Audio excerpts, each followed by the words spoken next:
So ಕ್ಲಾಸನ್ನು ಶುರು ಮಾಡೋಕ್ಕಿಂತ ಮುಂಚೆ ಒಂದು ಸ್ಫೂರ್ತಿದಾಯಕ ಕಥೆಯನ್ನು ಹೇಳ್ತೀನಿ, ನಿಮಗೆ ಕೇಳಿಸ್ಕೊಳ್ರಿ. ಈ ಒಂದು ಕಥೆ ಏನೈತಲ್ಲ, ನಿಮ್ಮ ವಿದ್ಯಾರ್ಥಿಯ ಜೀವನದ ದಿಕ್ಕನ್ನೇ ಬದಲಾಯಿಸ್ತೈತಿ. ನೀವು ನೋಡಿರ್ಬೇಕು 100%. ಐ ಆಮ್ ಶೋರ್ ಆಗಿ ಹೇಳ್ತೇನೆ ನಾನು. ಹೆಂಗಪ್ಪ ಅಂತಂದ್ರೆ, ಈ ಕಾಲೇಜಲ್ಲಿ ಹೈಯೆಸ್ಟ್ ಎಷ್ಟೈತಿ ಸ್ಕೋರ್? ಹೈಯೆಸ್ಟ್ 95, 96 ಅದೇ ಲಾಸ್ಟ್ ಅಲ್ಲ? ಓಕೆ, 98 ಐತಿ, ಅದೇ ಲಾಸ್ಟ್ ಅಲ್ಲ? ಓಕೆ, ಹಂಗಾರೆ ಈ ಸ್ಟೋರಿ ನಿಮ್ಗೆ ಕೇಳಿಸ್ಕೊಡಿ. ಏನಪ್ಪ ಅಂತಂದ್ರೆ, ಒಂದು ಊರಲ್ಲಿ ಒಬ್ಬ ಹುಡುಗ ಇದ್ದ. ಸೊ ಅಮೇರಿಕಾದಲ್ಲಿ ಹುಡುಗ ಇದ್ದ. ಸೊ ಆ ಹುಡುಗ, ಅವ್ರ ಫ್ಯಾಮಿಲಿ ತುಂಬಾ ಬಡತನ ಇತ್ತು. ಅವ್ರ ತಂದೆ ಇರಲಿಲ್ಲ, ತಾಯಿ ಬೇರೆಯವ್ರಿಗೆ, ನಾವು ಸಿನಿಮಾದಾಗೆಲ್ಲ ನೋಡ್ತೀವಿ, ಕಸ ಮುಸ್ರಿ ಅದು ಬಹಳ ಕೆಲಸ ಇದೆ, ಸಿನಿಮಾದಾಗ ನೋಡ್ತಿರು, ಮನೆ ಕೆಲಸ ಮಾಡ್ತಿರ್ತಾರೆ. ಆ ತರ ಬೇರೆಯವ್ರ ಮನೆ ಕೆಲಸ ಮಾಡಿ ಈ ಹುಡುಗನನ್ನ ಸಾಕ್ತಾ ಇತ್ತು. ಅಷ್ಟೊಂದು ಕಡು ಬಡತನ ಇತ್ತು. ಇದ್ರ ಜೊತೆಗೆ ಈ ಕಿತ್ತು ತಿನ್ನುವಂತ ಬಡತನದ ಜೊತೆಗೆ ಅವನಿಗೆ ಒಂದು ರೇಬಿಸ್ ಅನ್ನುವಂತ ಒಂದು ಕಾಯಿಲೆ ಕೂಡ ಇತ್ತು. ಸೊ ಈ ರೇಬಿಸ್ ಕಾಯಿಲೆಯಿಂದ ಅವ್ನಿಗೆ ಏನ್ ತೊಂದರೆ ಆಗ್ತಾ ಇತ್ತು ಅಂತ ಹೇಳಿದ್ರೆ, ಅವನಿಗೆ ಸರಿಯಾಗಿ ಹಸಿವು ಆಗ್ತಿರ್ಲಿಲ್ಲ ಒಂದು, ಮತ್ತೊಂದು ಹಸಿವಾದ್ರೆ ತಡ್ಕೊಳಕ್ ಆಗ್ತಿರ್ಲಿಲ್ಲ. ಈ ಎರಡು ಮೇನ್ ಪ್ರಾಬ್ಲಮ್ ಇತ್ತು. ಕೈ ಕಾಲೆಲ್ಲ ಸಣ್ಣ ಇತ್ತು, ಹೊಟ್ಟೆ ಮಾತ್ರ ಡೊಮ ಇತ್ತು. ಅವನ ಜೀವ ಅವನ ಕೈಯಲ್ಲೇ ಇರಲಿಲ್ಲ. ಕೇಳಿರ್ಲಿ, ಅವನ ಜೀವನದಲ್ಲಿ ಬಡತನ ಇತ್ತು, ಕರೆಕ್ಟಾ? ಇರ್ಬೋದು. ಅವನ ಆರೋಗ್ಯದಲ್ಲಿ ಬಡತನ ಇತ್ತು, ಕರೆಕ್ಟಾ? ಬಟ್ ಅವನ ಕನಸುಗಳಿಗೆ ಬಡತನ ಇರಲಿಲ್ಲ. ಅವನೊಂದು ಆಂಬಿಷನ್ ಇತ್ತು.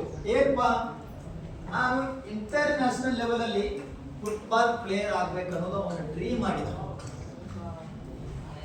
ಸೊ ಮೈ ತುಂಬಾ ಕಾಯಿಲೆ ಇಟ್ಕೊಂಡ.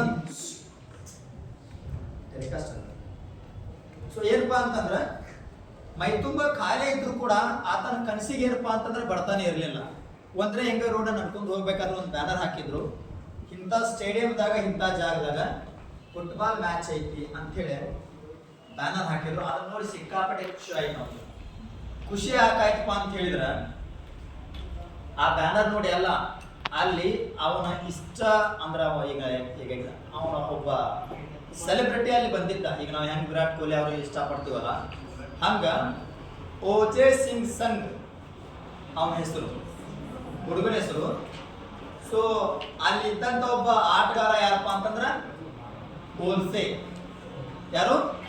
ಓಲ್ಸೆ. ಸೊ ಆ ಓಲ್ಸೆ ಫೋಟೋ ನೋಡಿ ಖುಷಿ ಆಯ್ತು. ಯಾಕಂದ್ರೆ ಅವನು ಒಂದು ಸಲ ಕನ್ನಡ ನೋಡ್ಬೇಕು ಅನ್ನೋದು ಇವ್ನು ಕನಸಾಗಿತ್ತು.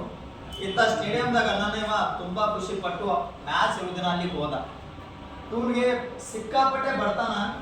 ಮತ್ತಲ್ಲಿ ಸ್ಟೇಡಿಯಂ ಅಂದ್ರೆ ಹಂಗ ಕರ್ಕೋತಾರ, ಫೀಸ್ ಇರ್ತದಲ್ಲಿ.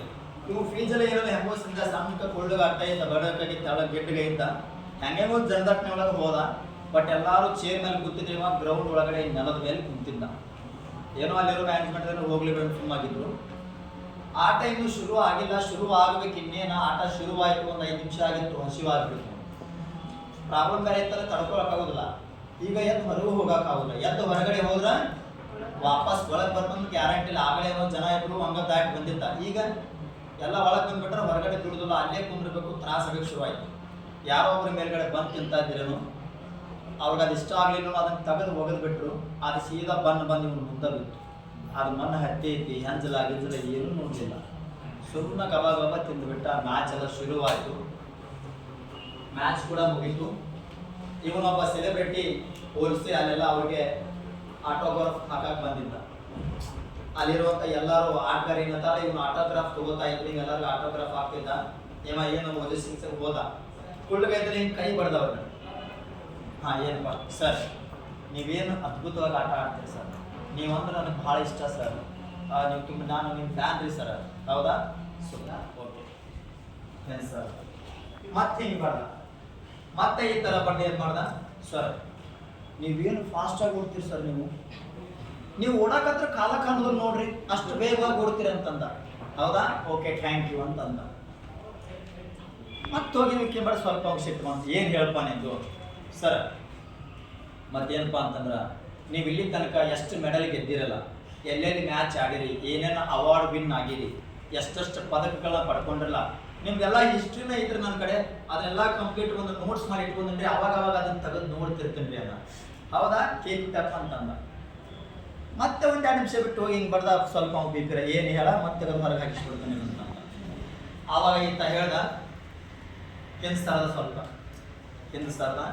ಕೆನ್ಸ್ತಾರದ ಹಿಂಗೆ ನೋಡ್ಕೆ ಸರ ನೀವು ಇಲ್ಲಿ ತನಕ ಎಷ್ಟು ಮ್ಯಾಚ್ ಗೆದ್ದಿರೋ, ಎಷ್ಟು ಪದಕ ಗೆದ್ದಿರೋ, ಎಷ್ಟು ಅವಾರ್ಡ್ ವಿನ್ ಆಗಿರೋ, ಏನೇನು ದಾಖಲೆ ಮಾಡಿರೋ, ಆ ಎಲ್ಲ ದಾಖಲೆಗಳನ್ನು ಬೀಟ್ ಮಾಡಿ ನಿಮ್ಗಿಂತ ಒಂದು ಸ್ಟೆಪ್ ಮುಂದೆ ನಾನೇ ಇರ್ತೇನೆ ರೀ ಅಂತ ಅಂದ. ಸೊ ಅವನಿಗೆ ಸ್ವಲ್ಪ ಅದು ಅಸಹ್ಯ ಅನಿಸ್ತು. ನೋಡಾಕ ರೋಗೀಶ್ ಚೆನ್ನಾಗಿದ್ದಂಗೆ ನೀನು ನನ್ನೆಲ್ಲ ಗೋಲನ್ನ ಬೀಟ್ ಮಾಡಿ ಮುಂದೆ ಬರ್ತೀಯಾ ಅಂತ ಅಂದ. ಕೇಳ್ರಿ, ಆಫ್ಟರ್ 16 years 14 ವರ್ಷದ ನಂತರ ಓಲ್ಸೆ ಏನೇನು ಸಾಧನೆ ಮಾಡಿದ್ದಲ್ಲ ಆ ಎಲ್ಲಾ ಸಾಧನೆಯನ್ನ ಹಿಂದೆ ಹಾಕಿ ಅದನ್ನೆಲ್ಲ ಬೀಟ್ ಮಾಡಿ ಈ ಓಜೆ ಸಿಂಗ್ ಸಂಘ ಓಲ್ಸೆಕ್ಕಿಂತ ಒಂದು ಸ್ಟೆಪ್ ಮುಂದೆ ಇದ್ದ. ಸೊ ಇದರಿಂದ ನಾವು ಏನ್ ತಿಳ್ಕೊಬೇಕಪ್ಪ ಅಂತಂದ್ರ ಬರ್ತನ ಎದಕ್ ಬೇಕಾದ್ರೂ ಇಲ್ಲಿ ನಮ್ಮ ಕನಸುಗಳಿಗೆ ಇರಬಾರ್ದು, ನಮ್ಮ ಆಸೆಗಳಿಗೆ ಇರಬಾರ್ದು. ನಮ್ಮ ಡ್ರೀಮ್ಗಳಲ್ಲಿ ನಾವು ಕನಸು ಕಾಣ್ತೀವಲ್ಲ, ಈ ಕನಸು ಕಟ್ಕೊಳ್ಳಿಕ್ಕೆ ನಾವೇನಪ್ಪ ಅಂತಂದ್ರೆ ಬೇಲಿಗಳನ್ನ ಹಾಕೋಬಾರ್ದು. ಇವತ್ತು ನೀವು ಅನ್ಕೋಬೇಕು 98 ಮಾಡ್ಯಾರಲ್ಲ, ಇನ್ನು ಜಸ್ಟ್ ಬಿಗಿನಿಂಗ್ ಐತಿ, ಸಿಕ್ಕಾಪಟ್ಟೆ ಸಮಯ ಐತಿ ನಿಮಗೆ.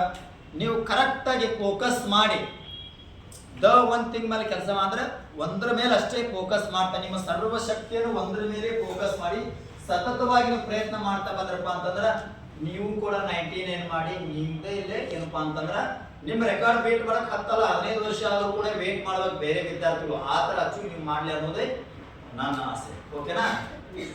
ಸೊ ಹಾಗಾಗಿ ಈಗ